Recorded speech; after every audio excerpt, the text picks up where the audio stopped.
And good evening. Today is July 20th, 2022. This is recording 391, entitled, He Opens His Hands. He Opens His Hands. I recall last week stating that that would be the title of today's offering. He opens his hands. And if I recall correctly, last week was on the fountain that flows from heaven, and the blood that cleansed from Jesus Christ, that if one were to allow themselves to be plunged under its sacred power, we would be cleansed from all sin. Today, we take a subject up called He Opens His Hands, and this is one of those subject matters for me that came out of the as they call the vehement cries, pleads, wonderings, desires. He opens his hands. This particular message is based on Psalms 145, and just to give a few references of that, we look at it. It says, I will extol thee, O my Lord, the King. I will bless thy name forever and ever. Every day I will bless thee, and I will praise thy name forever and ever. Great is our Lord, greatly to be praised, and his greatness is unsearchable. One generation shall tell works to another, and shall declare thy mighty acts. I will speak of the glorious honor of thy majesty and of thy wondrous works. Just a few scriptures that lead into this Psalm 145. And down at verse 16 it says, Thou openest thy hand and satisfiest the desire of every living thing. Thou openest thy hand and satisfies the desire of every living thing. And when we think about the first few scriptures that I read in, if you notice, this person is saying, I will extol thee, I will bless thee, I will honor thee, I will speak of thy greatness. One generation, meaning that whatsoever I have found in this generation will spread into the next, because I have spoken of the greatness of God.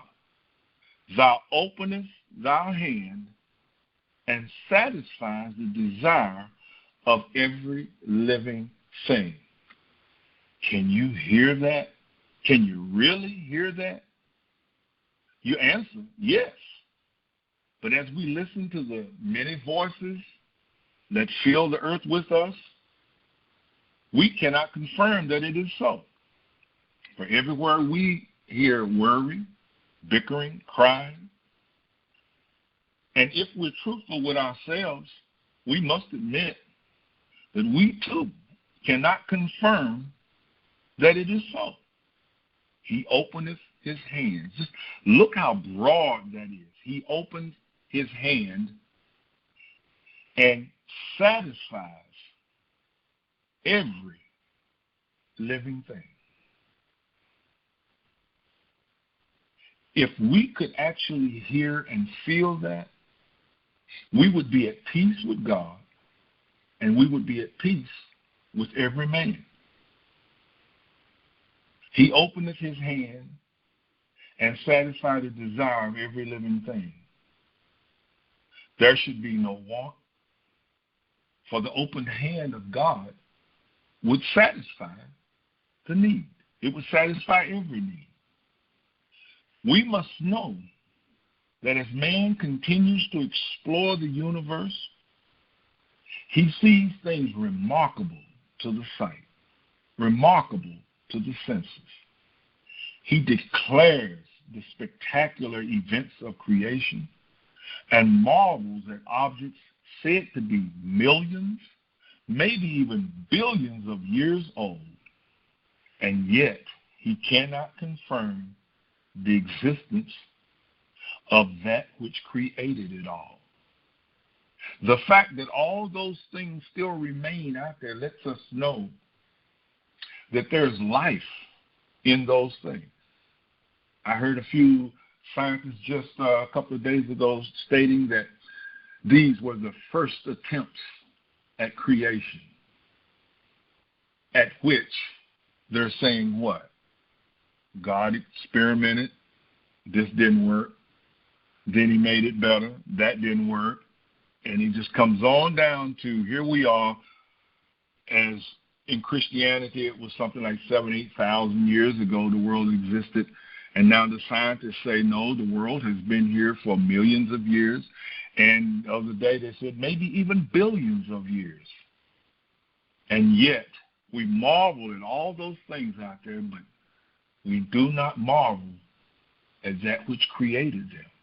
There had to be something behind them, which caused me to come to the question, are there two different men? Is there a man that lives on the earth through the senses of the earth? And is there a man that wrote these holy scriptures? A different man. And we must admit that they either both started out the same and got separated, or one, they started out differently, and one came upon the understanding that there had to be meaning behind this. I guess what I'm saying is, how are the scriptures written so lovingly and so exactly and so much with greatness and might, and yet we continue to live in a world of opinions, a world of mockery? My wife and I were having a conversation just this morning, and I remember looking at her and I said, you know, I remember when I was a kid, I used to think that the world had a lot of good people in it, and there were a few bad people. And she looked up and said, yeah, now we come to the conclusion that there's mostly bad people in the world with a few good people in it. So then we must truly, truly reckon and focus our understanding on one thing. Who wrote these scriptures and why did they write them? It had to be someone who comes to the same type of questions that we come to. And the good thing about it, they found the answers and wrote them down. And very few people are really, really trying to follow what these men have found out. They continue to work at the senses or through the senses to gain whatever they believe to be success. When we look at the fact that the thing that we live, we call life, then we must come to some form of understanding, because man always finds something greater than the object created.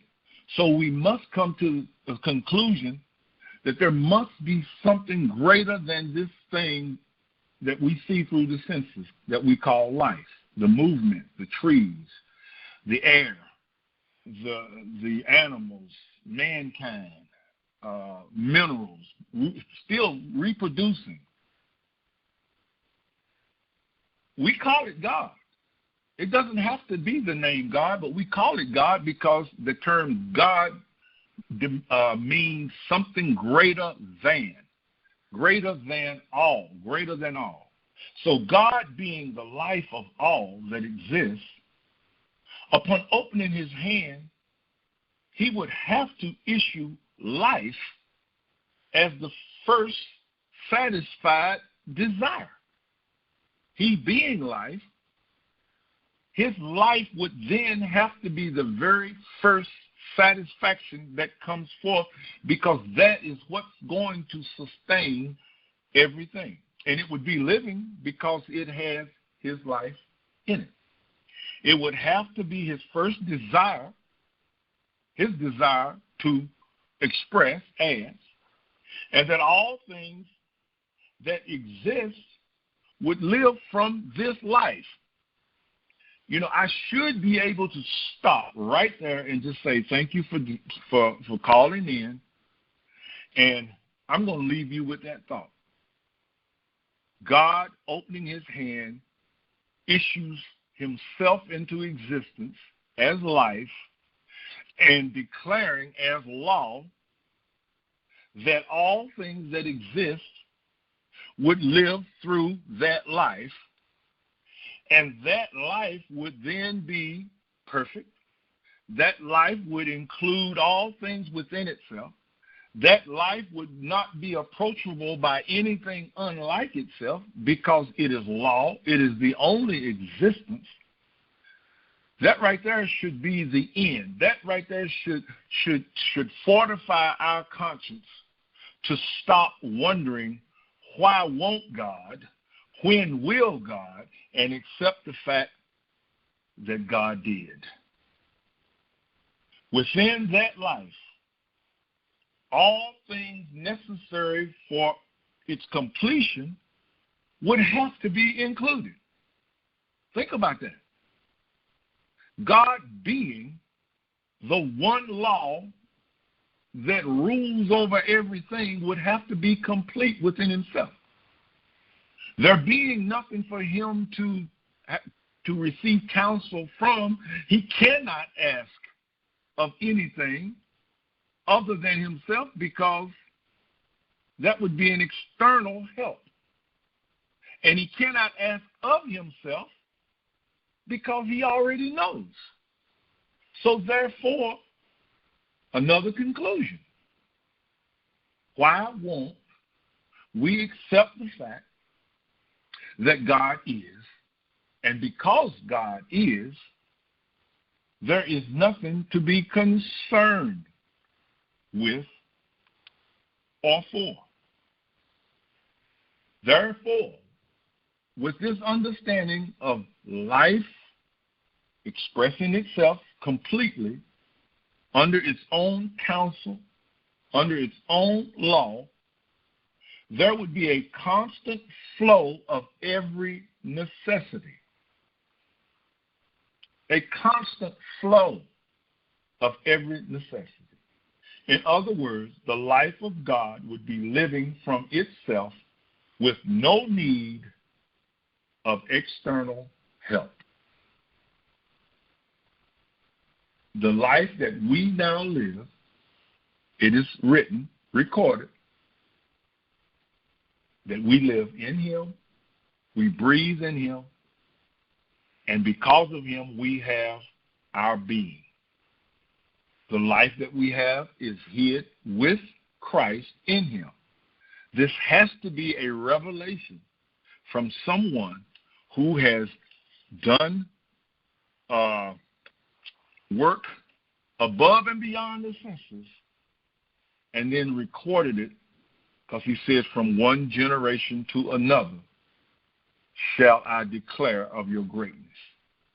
And then he comes behind it and said, and I will speak of this greatness, which means then that when we leave this zone of existence, we should be leaving proof of the previous generation that God is exactly who he says he is. He openeth his hand and satisfies the desire of every living thing. For we live and move in him and have our being. The life would be self-sustaining from within itself and have no need to request anything.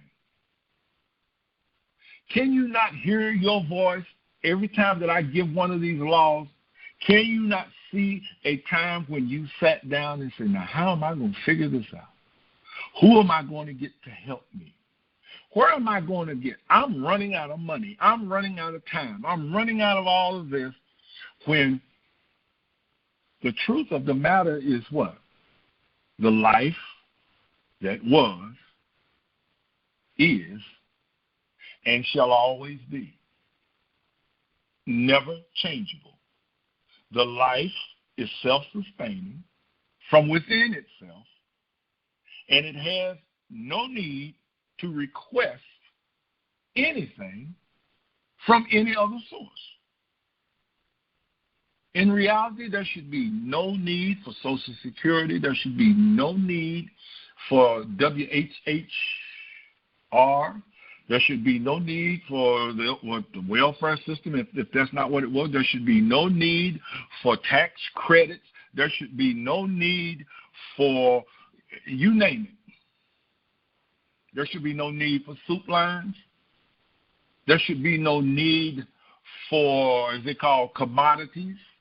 There should be no need for government handouts if one were to recognize that the life sustains itself.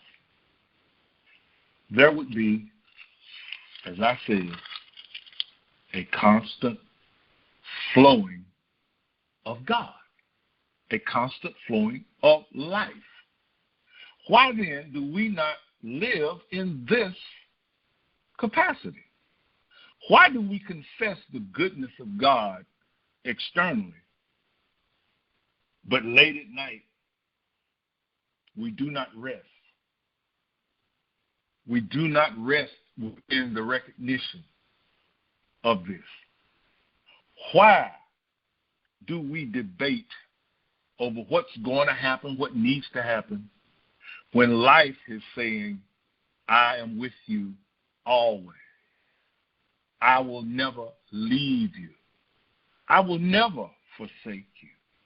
For I open my hand and I satisfy the desire of every living thing. Are our desires misplaced? To me, that's a viable question to ask, because I should feel complete. All day, every day, I should feel complete. I should feel at rest. Jesus said, look upon me and you see him that sent me. And he stated that his desire was that we share in his glory. A temple in which the glory of God is worshiped without limits.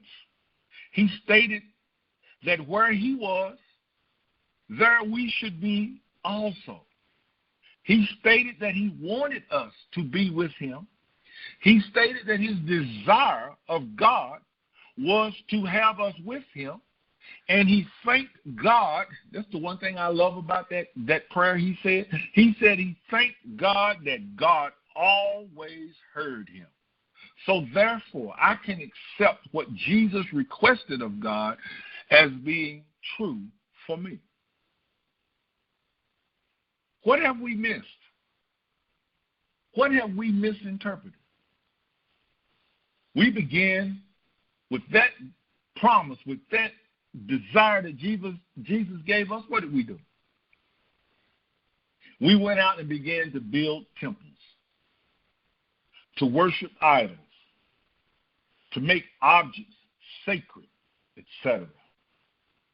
When the temple that he spoke of is a body of revelations that frees us from the limits that we attest as being real and mostly destructive.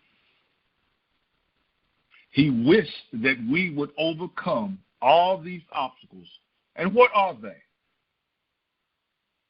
They are the lack of recognition that the very life of God, the life that we lovingly call God, is living right in front of us with no limit, with no adjustments, with no threats,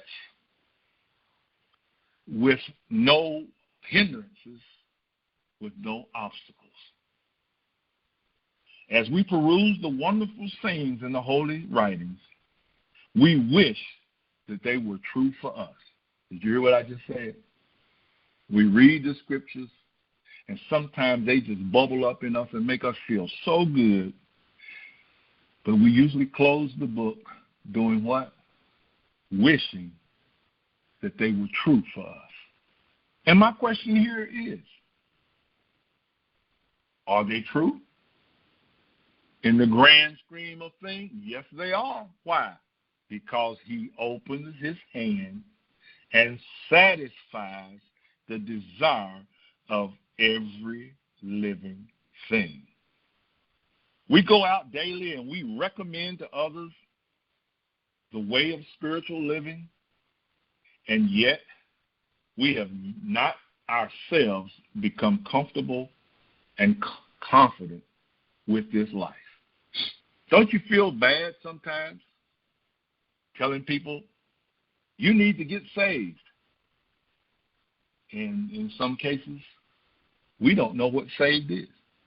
We think saved is learning a bunch of scriptures, and one day maybe God will give us a test, and if we pass the test, he'll allow us to come into heaven. When Jesus said, you cannot see the kingdom of heaven. It is not visible to the naked eye. It is not visible to the natural eye. It is only visible to the eye that becomes single to the glory of God. When will we hear? He openeth his hand and satisfies the desire of every living thing. We must stop trying to usher others onto the path that we have not proven. Now, this is not to say we stop telling people they need to find salvation. That's not what I'm saying. But we must prove to ourselves that our soul can hear.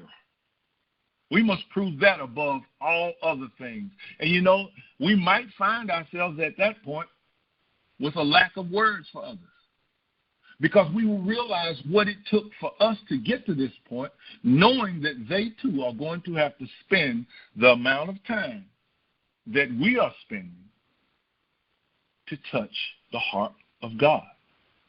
And just what is the heart of God? It would have to be the life that lives as us. It would have to be the life that expresses to and for us and for others that come within our orbit. We hear of what they call miraculous stories. I just heard a story today of a young boy who was dying, and this lady was a Christian, and the doctors told her that they had done everything they could, and there was a slight chance that he could recover but be hospitalized for a while. But his signs showed that he probably wouldn't make it through the night. So she, in and of herself, sat down. She didn't call anybody. She sat down and she said, Lord, I've taken up care for something that you had from the beginning. This child was yours before he was mine. You knew him. You knew his inside. You knew what you wanted to do with him. You knew all about him before you gave him to me. So therefore, Lord, I am going to step back and give him to you. And I am going to accept your love for him in however way you choose to show it. And he said the next morning, that child was completely healed. They had needed no hospitalization, didn't need it, was totally healed the next day. What had she recognized? That there was a life, and that life was a life that could not be taken away. And yet she realized that in and of herself, she had no power other than to recognize the glory, the greatness of this mighty one she was serving. What would I say? We all come to a place where we have to make a choice. That choice should be the recognition of something greater than whatever our fear is bringing up to us. We must prove to ourselves that our soul can hear the love of God, feel the love of God, and allow the flow of God's life to prove itself and draw others to this life. The life of God creates and sustains itself. In actuality, it doesn't, because it is. It appears to us that it creates. It appears to us that it's sustaining itself. But in actuality, that life is eternal, needing nothing. It provides for itself because all provisions are included within that life. And it has no need to seek out anything. It lacks no thing. It has no need to pray or ask of itself anything. It is self-complete, never taking thought about anything, but expressing its completeness without hindrance or time spans. Whatever is necessary in the moment is provided for the moment. It never arrives too late. This is the love that sent itself into visibility as every living thing. Ours is not to gain this world by external successes as some would surmise. I'm going to repeat that. We think that by conquering that feat over there, or gaining a lot of money or prestige or ego or notoriety, and I'm not saying these things won't come to you as a servant of God, but that is not the success that we should be seeking, external success. I watched a basketball game last night, and one team won, and as they were passing out, one of the players got into a thing with the winning team players, and the police had to come and separate them.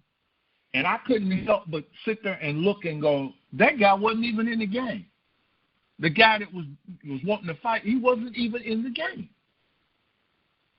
So why was he wanting to fight? The game was over. Nothing was going to change that. But he was distracted.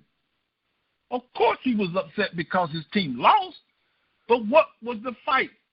The other team is moving on. And he's going home.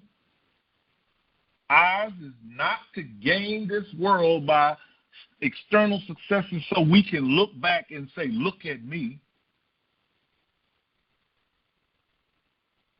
Ours is not to make sure that we have provided for ourselves that which seems necessary to sustain life. Ours is not to wish for longevity or good health. The question there is, where is this longevity and health going to come from? We have found that healthy walking doesn't do it. We have found that vitamins don't do it. We have found that the yearly checkup doesn't do it. We have found that exercise doesn't do it. We have found that eating as a vegetarian or having healthy, where does this good health, where do we go and get it? Some people have gone to putting gardens and eating only from the gardens. But when you look back over time, there was a time when people only ate from gardens, and they still contracted disease and bad health, and they're gone. I'm not saying don't do these, eat what they call, I don't know what healthy eating is. I really don't. Because God says, call not that thing that I have made. Don't call it unclean. In another place, it says, you may be able to eat meat, and this person over here may not. But it says, don't condemn either of the two. So God is telling us, health, life is in him. Where? In his hand. Ours is not to provide protection from seen and unseen devices. So where are they? How do you know the unseen weaponry? I recall some time back where someone was celebrating and firing guns into the air, but the bullets came down 10 miles elsewhere and struck someone in their yard and killed them. Unseen. Well, had that person known, he wouldn't have been outside, right? Well, I would simply say we must strive to hear the voice. Ours is to hear and fully rest in the understanding of a love nearer than hands and feet, closer than the very breath that we breathe. Here comes another question. What can be nearer than your hands and your feet? What can be nearer than your very breath? He's telling you something here. He's telling you that there is a lack of recognition that we are stepping over, trying to step to. And he's telling you, no, I'm that close. What? I'm the very hand that opened and gave you what you call life. But I really didn't give you life.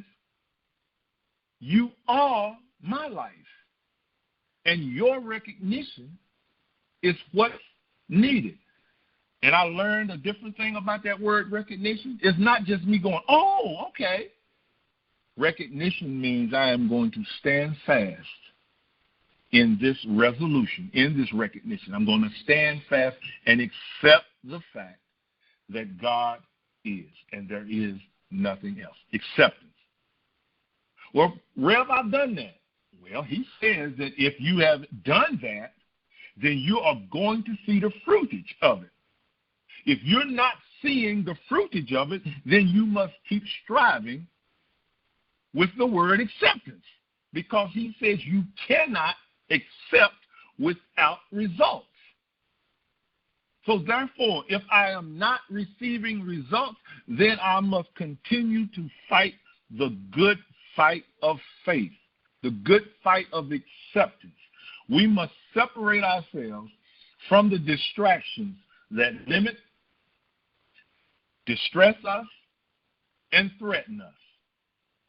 Also, we must separate ourselves from the things that lure to worldly pleasures and happiness and enjoyments.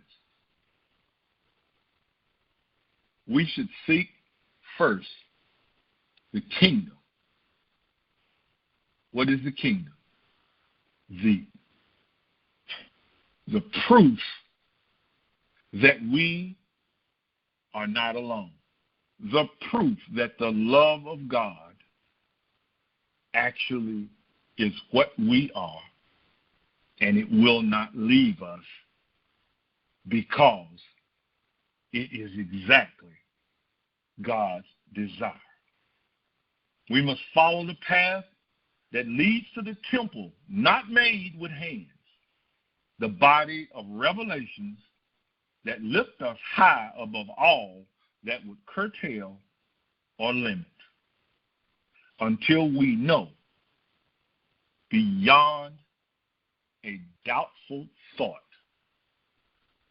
thou openest thy hand and satisfies the desire of all living things.